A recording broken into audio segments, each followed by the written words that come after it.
Kia and I are vibing. This is the reality of the nature. Reality of nature. So it makes me want to do my John Morant. Can I say that? Nope. I think you just Man, did. it's loud. Mike in Cleveland. You're on KJM, ESPN Radio. Good morning, guys. How y'all doing? Morning, Mike.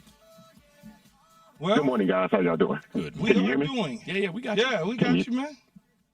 Okay, I got you. My fault. Y'all the best show in the morning. Okay. Say this that is my again. I didn't question. hear you, man. I couldn't hear you. What you say? Y'all the best show ever. Oh, okay. You know, so, Yeah, there it is. Just wanted to- There it is. yeah, of course, that's obvious. Now we Okay, can say, this is my good question. morning, Mike in Cleveland, now that he said that. Go ahead. Okay, because this is my question. I was watching the Lakers last series, and y'all was giving me this up and down chart of Anthony Davis. EKG. Okay, he put up 40. Yes.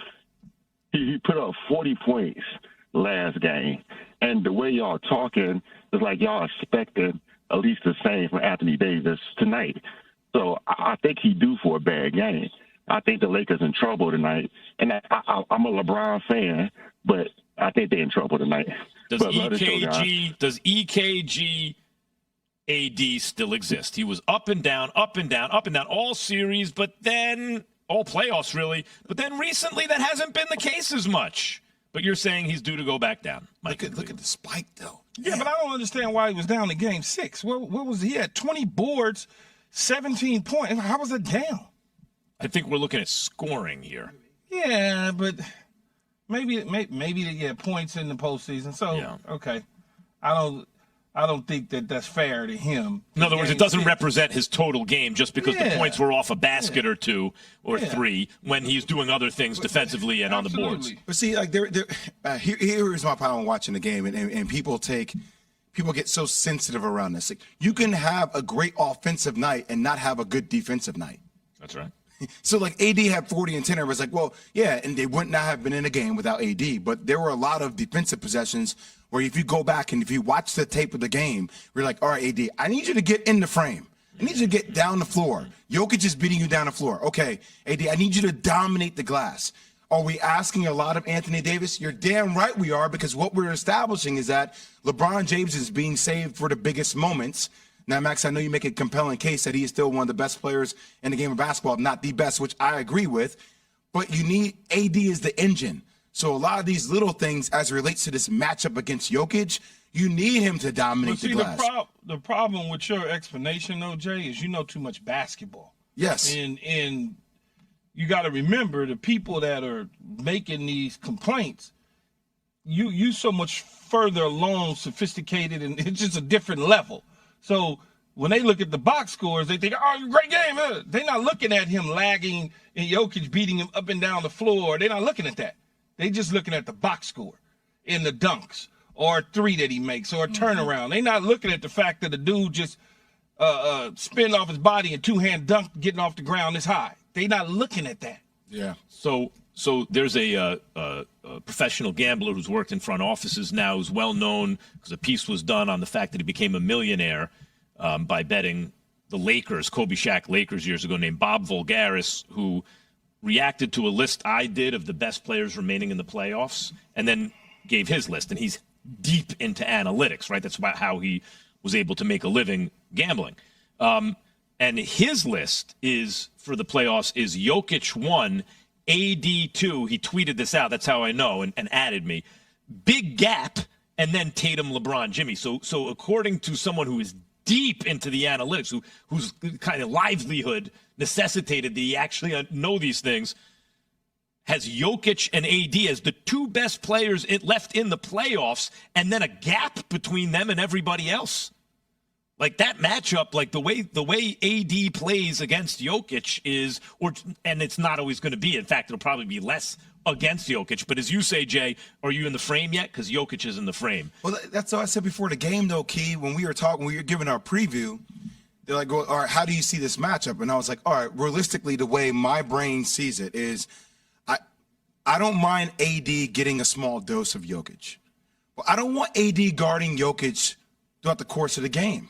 Like, I want to throw a series of bodies at Jokic, and I think AD is better when you can hide him on a guy like Aaron Gordon and force Michael Malone to make adjustments, right, with who that plays. Is that going to be more of a Jeff Green, which gives you an advantage on the defensive end, because now Jeff Green is trying to guard the likes of LeBron James, right? So, like, are you forcing Michael Malone's hand?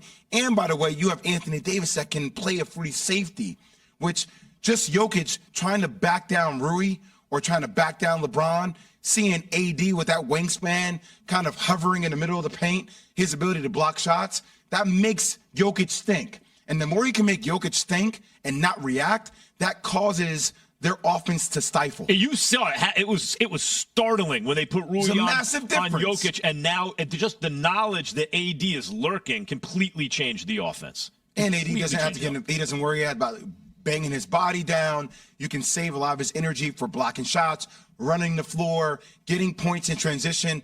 And by the way, that activates LeBron James. But Jay, is there anything the Lakers can do to slow down the Nuggets offense?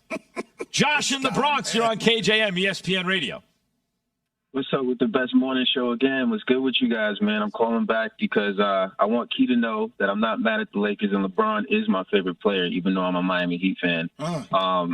You know, I want LeBron to win his fifth. We already seen LeBron be the best statistical player in the league, and I heard what you said, Max, about the analytics for Jokic and AD. But LeBron, literally, we've seen him be the best player in the world. And they've changed the rules, you know, where they have the play-in tournament because he exploited the regular season. And you had the supposed best player in the world go to a 72-10 team to beat him. So, you know, I've seen LeBron deserve to win at least 7 championships at this point. And I need the Lakers to be more like the spirit of that bubble team. We know that they don't have Dwight Howard, JaVale McGee, and those guys, but the guards that Rob Pelinka put together on this team, they need to step up. You know, they have a responsibility to play like it's their last shot.